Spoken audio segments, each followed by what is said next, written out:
ఒక నిమిషం అండి, ఒకసారి నేషనల్ పిక్చర్ చూద్దాము. అయోధ్య రామాలయం ఉన్న ఫైజాబాద్ పార్లమెంటరీ నియోజకవర్గంలో సిచ్యువేషన్ ఏంటి అంటే Samajwadi party is leading. Awadhesh Prasad అక్కడ లీడ్ లో కనిపిస్తున్నారు 47,935 ఓట్ల మెజారిటీతో. అయితే బీజేపీ అభ్యర్థి లల్లు సింగ్ ఈజ్ ట్రైలింగ్. అయోధ్యలో సిచ్యువేషన్ ఇది. ఫైజాబాద్ నియోజకవర్గంలో ఈ పరిస్థితి కారణం ఏంటంటారు భానుప్రకాష్ గారు? బికాజ్ ఇది టోటలీ మీకు అన్ఎక్స్పెక్టెడ్ కాదా? ఓటమికి కుంగిపోయేది గెలుపుకు పొంగిపోయే పార్టీ భారతీయ జనతా పార్టీ కాదు. ప్రజలు ఇచ్చిన తీర్పుని మేము దాని మీద పొంగిపోతున్నారా కాదు. ఎందుకు ఇలాంటి సిచ్యువేషన్ దట్టు రామాలయాన్ని కట్టి ఎంతో ప్రతిష్టాత్మకంగా దాని గురించి చెప్పుకున్న ఒక 500 ఏళ్ల సమస్యకి ఒక పరిష్కారం చూపించారు మోదీ గారు. డెఫినెట్ గా దేశం అంతా అప్రిషియేట్ చేసింది ఆయన్ని. దేశం అంతా దాని ప్రభావం పడింది. కానీ ఆ నియోజకవర్గంలో ఓడిపోవడం అదే దీని మీద సమీక్ష మేము ఇక్కడ ఉత్తరప్రదేశ్లో మేము ఎక్స్పెక్ట్ చేసినటువంటి సీట్లు ఒకటి, ఇప్పుడు ప్రజలు ఇచ్చినటువంటి తీర్పు ఒకటి.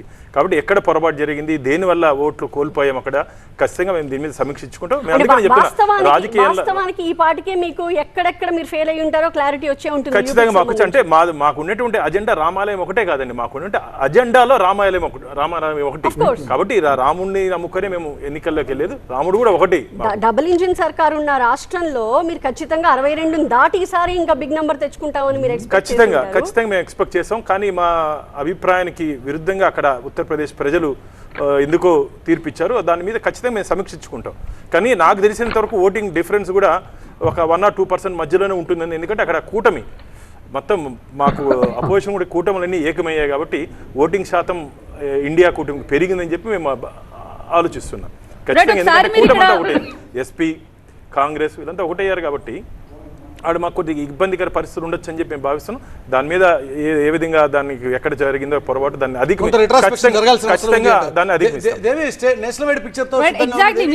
అదే చెప్దామని. బికాస్ మీరు చూడొచ్చు, మనకి ఏదైతే బ్లింక్ చేస్తున్నామో ఆ ప్రాంతం ఫైజాబాద్, ఆ ప్రాంతంలో ఫైజాబాద్ కి సంబంధించి డీటెయిల్స్ కనుక మనం చూస్తే మాక్సిమం అవధేష్ ప్రసాద్ కి సంబంధించి మార్జిన్ మనకు కనిపిస్తోంది.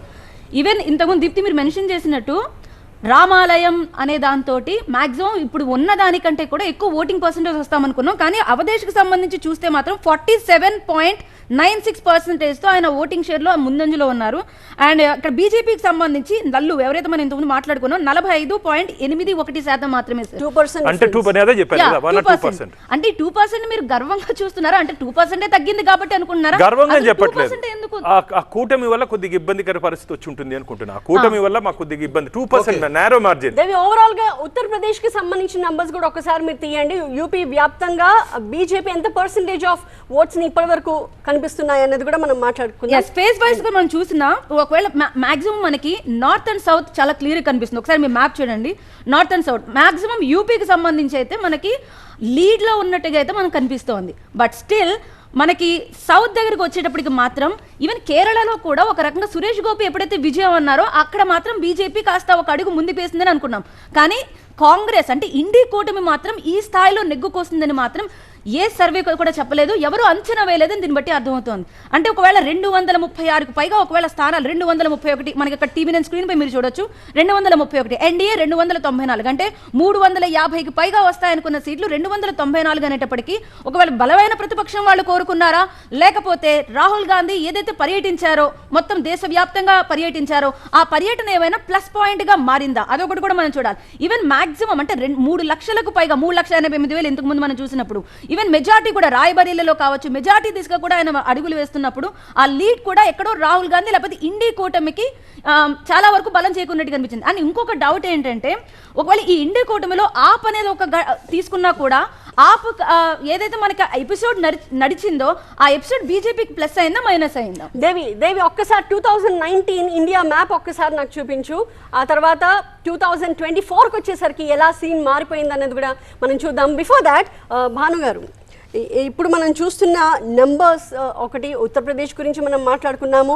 అట్ ద సేమ్ టైం ఏం ఫ్యాక్టర్స్ అక్కడ మీకు నెగిటివ్గా వర్క్ చేశాయంటే ఇంకా మీరు దానికి సంబంధించి ఆత్మావలోకనం చేసుకోవాలి, మేము కూర్చొని మాట్లాడుకోవాలని మీరు చెప్తున్నారు. బట్ మీరు ఇక్కడ నుంచి చూస్తే యూపీలో ఏంటి వాట్ వెంట్ రాంగ్ అంటే ఏమంటారు? యాక్చువల్గా యూపీలో యోగి ఆదిత్యనాథ్ గారి పరిపాలన చాలా బాగుంది. అక్కడ నుండి లా అండ్ ఆర్డర్ని పూర్తి స్థాయిలో మెయింటైన్ చేశారు వారు.